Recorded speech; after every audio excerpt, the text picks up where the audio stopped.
ভারতের সরকার এখন সেখানকার মুসলমান এবং বাংলাদেশি মুসলমানদের কোন নজরে দেখে দেখুন। দাদা, জাহাঙ্গীর খানের মতো লোকের জন্য সংখ্যালঘু মহিলারা রাস্তায় নেমেছে তাকে নিঃশর্ত মুক্তির দাবিতে।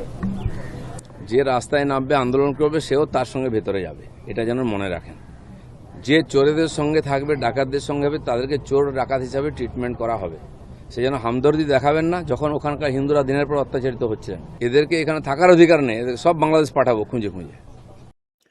কেন এতটা ক্ষোভ, কেন এতটা রাগ এই বাংলাদেশি মুসলমানদের উপর? কেন তারা কথায় কথায় ওখানকার মুসলমানদের বাংলাদেশে পাঠিয়ে দিতে চায়?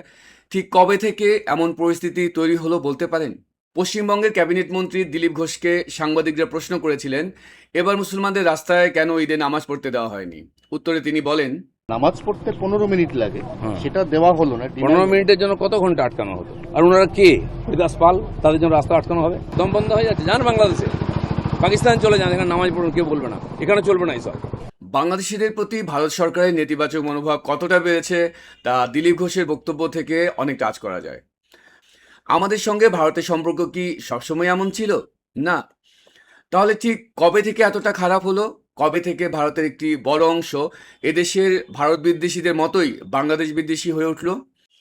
এই প্রশ্নটা আজকের এই টানাপোড়েনের সম্পর্কের জায়গায় দাঁড়িয়ে দুই দেশের মানুষকে করতে হবে। 24শে আন্দোলনের পর এদেশে শেখ হাসিনার বিরোধিতার পাশাপাশি ভারত বিদ্বেষী বিষয়টি বেশ বড় আকারে সবার চোখে পড়ে। বড় আকারে বলছি এ কারণে যে লীগ সরকারের সময় ভারত বিরোধিতা থাকলেও তা অনেকটাই আড়ালে আবডালে এবং নির্বাচনী রাজনীতির মধ্যেই সীমাবদ্ধ ছিল। কিন্তু লীগ সরকারের পতনের পর আমরা দেখলাম যেন ভারতের সঙ্গেই ছিল তাদের মূল শত্রুতা। বলা হতে লাগলো ভারতের কাছে দেশ বিক্রি করে দেওয়া হয়েছে, এই চুক্তি হয়েছে, সেই চুক্তি হয়েছে।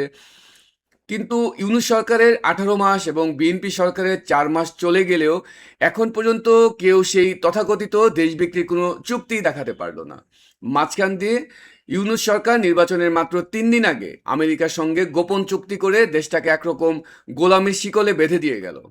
আমরা আরও দেখলাম এদেশ থেকে ভারতের চিকেন নেক খেয়ে 7 সিস্টার দখল করার ইচ্ছা, কথায় কথায় দিল্লি না ঢাকা স্লোগান, রাজপথে কলকাতা দখল করে নেওয়ার হুমকি, আরও কত কি।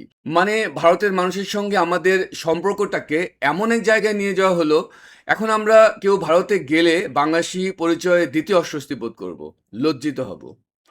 এরপর থেকেই ভারতেরও মনোভাব বদলাতে শুরু করলো। তারা ভিসা সীমিত করে দিল, সীমান্তে নিরাপত্তা বাড়ালো। আর সবচেয়ে বড় ফলাফল দেখা গেল পশ্চিমবঙ্গের সাম্প্রতিক নির্বাচনে বিজেপির ল্যান্ডস্লাইড বিজয়ের মাধ্যমে। একজন বাংলাদেশি হিসাবে এমন ভিডিওগুলো দেখলে আমারও মন খারাপ হয়। কিন্তু শুধু তাদের দোষ দিলেই তো হবে না, নিজেদের দোষটাও দেখা জরুরি। তারেক রহমানের সরকারকে ভারতের খুব বেশি পছন্দ হচ্ছে বলা যাচ্ছে না, যার একমাত্র সমাধান হিসেবে তারা সম্ভবত লীগ সরকারকেই দেখছে। লীগ সরকার ক্ষমতায় না আসা পর্যন্ত ভারতের সঙ্গে সেই দাগ কুমড়া সম্পর্কে ইতিবাচক কোনো পরিবর্তন হবে বলেও মনে হচ্ছে না।